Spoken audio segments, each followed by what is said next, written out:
Hi, I'm Eemeli. I work for Mozilla. Yeah, so this is a talk I literally don't think I could give anywhere else except to an audience like the Translations Dev Room at FOSDEM. So I thought I would. In my work at Mozilla on localization systems and tools and standards, recently I've ended up spending quite a bit of time participating in the Unicode Consortium's project to define message format 2, an evolution of the ICU message format standard and a bunch of other things.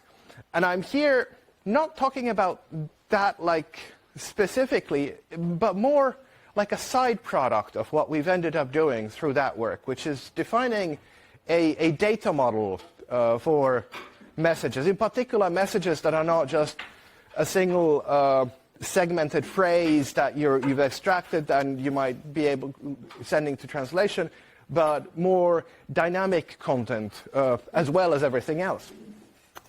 And one of the interesting things about what we've ended up effectively not discovering, but kind of stating the obvious, is that there's an upper bound to this sort of what makes up a localizable segmented phrase or message, really. That this is limited by the fact that the keyword localizable there, because it's dealing with humans. Humans who need to understand it, but also translators who, well, still are mostly humans, who need to be able to take in the source message and be able to produce an output from that is understandable in their locale.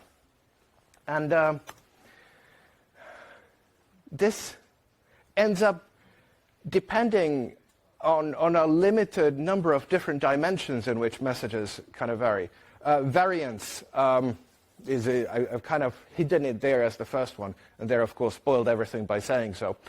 It's the way that message content can vary depending on inputs like numbers and their pluralization categories. You have no apples, you have one apple, you have 15 apples, and gender-based determinants, grammatical gender, personal gender, all sorts of various things in different locales, languages.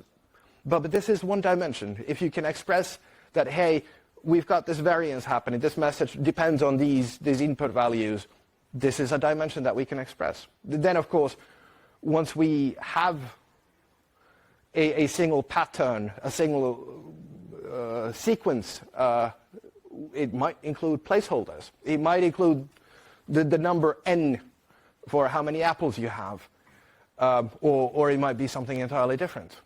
But then finally, we've ended up, at least through the message format 2 work, determining that markup should be kind of kept as a separate thing from placeholders. So markup here means something like HTML. It doesn't need to be HTML. It can be any sort of syntax or any sort of indicator that is saying that the content in this part of the message has these attributes or these something about it. And then within a placeholder, we can have values like numbers that we need to deal with. They can be just strings that are coming from an external source. And we can also have annotations on them. We can say that this number here, yeah, it's coming in as a number, but I want it to be formatted so it has at least 2 fraction digits, for instance. And this needs to be accounted for in the whole message, how it ends up being formatted. And then, as I mentioned, we need to be able to deal with variables, because we are ultimately here talking about the scope of dynamic messages. So we need to be able to say that implicitly or explicitly that this message might be getting a number from the outside. It might be getting some string content. It might be getting anything as input. And it needs to deal with those. But sometimes we need to, within a message, want to also do a little bit further processing on a variable value. We may want to select a certain part of it, capitalize it, if we're talking about a string, do other sorts of transformations, or express the same sort of value in multiple different ways within a message. So we need a little bit of a tooling to deal with variables. And that's it.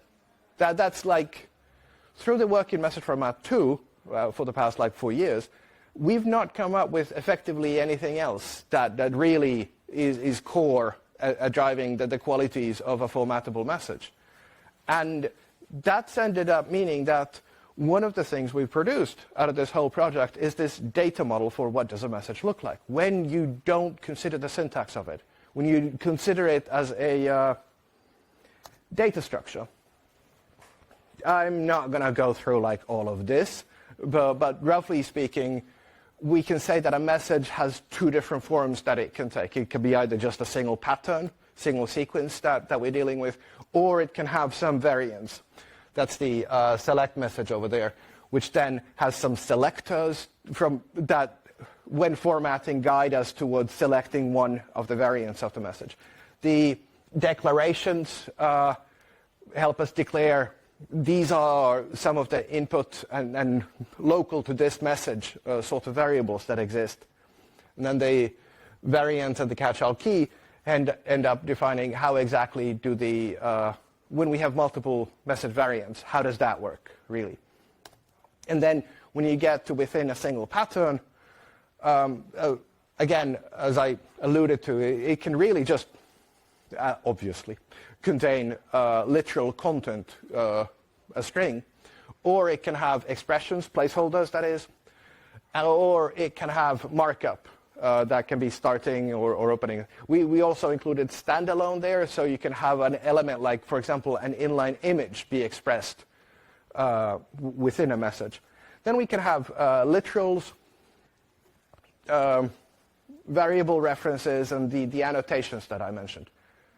And that's it. That's like, these two slides are defining the whole data model that we've ended up dealing with. Okay, I left some like tiny little details out, like, for example, the annotations, sorry, the expression, it needs to have at least one of an argument or an annotation in order to be valid, and stuff like this, and minor details. But that's it. This is, we think, a universal data model for representing messages. And I'm here basically saying, hey, I think this is kind of cool. And this is not necessarily relevant for just the work specifically to do with MessageFormat 2, the syntax, but more that this is effectively a data model that can allow us to separate the concerns around the syntax of whether your messages are stored in get text files, ICU message format, Fluent, literally any format. You can take that syntax and you can parse it into this data model structure representing a message. And this is, I think, leading us to a world where we can consider more of a Unix philosophy for, okay, what do we do now? And I've a sort of separation of concerns here. And I have, yes, cherry-picked explicitly the part of the Unix philosophy where it says that to do one thing and do it well, and not included, for instance, the part about, make sure that you're just you're communicating as strings, the values from one process to another, because that's kind of not necessarily working so well. Because we need those parsers, and if we need to understand all of the structure in a message every time when we do it, we end up, for the most part, mixing up the syntax concerns with everything else we're doing with messages. So as some of the things you can do with this data model as ideas is that if you can read and write from a syntax to this data model, and you can do this with multiple syntaxes, this is effectively an interface from which you can take messages from one syntax, turn them into this data model representation, and from there to any other syntax, with caveats, but roughly. Another thing is we can build tooling on top of this. So you can build a linter or a validator on top of the data model representation of messages rather than any syntax representation. And this means that you can use the same validation for all messages independently of what syntax they might be coming from. And if you have these capabilities, it means that when you have an established, many localization systems right now are very much monolithic. They have expectations about this is the exact syntax in these sorts of files that are used for messages or resources. This is exactly how you deal with them, and this is what you get included in your output or your program, and this is exactly how it works. But as we're defining here, a data model that can read any of these syntaxes, it means that you can build a different sort of formatting or a runtime on the same syntax. So you can start from where you are now and maybe consider if you want to change how you're doing localization. You don't need to change necessarily everything all at once, but you can take just the formatting runtime, change that to work with the same messages you've got, and move on from there. Or vice versa, actually. You could change the message structure, how do you store your messages, and still use the same runtime, because this is bringing in an ability to very effectively transform your messages from one syntax to another. And you can, when you're dealing with localization, you of course need to deal with translation. And this means that you need to somehow present to your translators the messages that they're working with. And if a translation tool or a framework is going through the message format to data model, it means that you can build an interface for localizers where the localizers don't need to know what is the syntax underneath for the placeholders, the variables, the markup, anything else, but they can be presented the same thing for all syntaxes, which might make things a little bit easier for everyone. So those are the ideas I came up with here for, what could be the next steps from here. But I'm here saying, hey, this is a cool thing. You guys should play around with it. For us, the current and ongoing work is to extend this sort of a definition to also include message resources and also include the sort of comments and metadata that is quite essential for communicating the context of a message to translation, which as I'm kind of hoping some of you noticed, was completely left out of the earlier. But that's intentionally so that we can separate these considerations from each other. But that's it for me. Thank you very much for listening. I'd be very happy to have any questions, comments. In another talk, I heard about MessageFormat 2 and function invocations. Are the function invocations part of the data model, or how do they relate? The question is, how do function invocations relate to all of this? And this, yes, they are represented here in the function annotations here. So something like, for example, plural selection could use a function with a name of plural, for instance, for being this element existing in a select message selector expression, which is there. You mentioned, for example, the capitalization of a substring. Will there be a set of built-in functions that can be invoked like this? Or? Question was whether there are a set of built-in functions that are supported.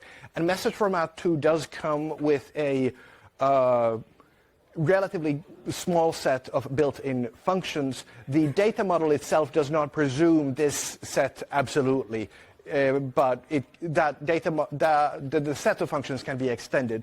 For MessageFormat 2 in particular, we are looking at a very minimum of effectively number, which also does plural and ordinal selection, but also acts as a formatter, and then string, which is a sort of default for string formatting, but also does the same sort of selection as ICU message format select does. And we are still discussing for message format 2 what other things to include here. Now, of course, when representing messages coming from some completely other syntax, it is entirely conceivable that it's not directly possible to express these messages using the functions that message format 2 defines out of the box. But the data model does allow for you to define that a function like this must be used here, and you can otherwise define how that function works, if that makes sense. And it's possible to make translations between these function meanings. Anything more? Is there any special reason to separate the context from everything else? Is it just to separate the syntax from the semantics or something like that? The reason to separate context from the minimum required, effectively, and here I'm jumping into the answer here, the minimum required for formatting a message is that the context is absolutely required for the translation work, but the context is not absolutely required for the message formatting. So we need to be able to represent it, but we do not absolutely need to have it be a part of the message itself when it is being formatted. And this is why we are dealing with it slightly separately. They are very much related concerns, but we've tried to find with message format, with the data model, the minimum required for representing a message. And when you trim down the minimum, the context kind of ends up as a thing we can define externally. So we've chosen to be doing that. And I mean, if you're interested in that, in particular, the specifics of what should we include in the sort of base set of metadata and context fields, here's an issue link where we're discussing this right now that I would be very happy to have your input on.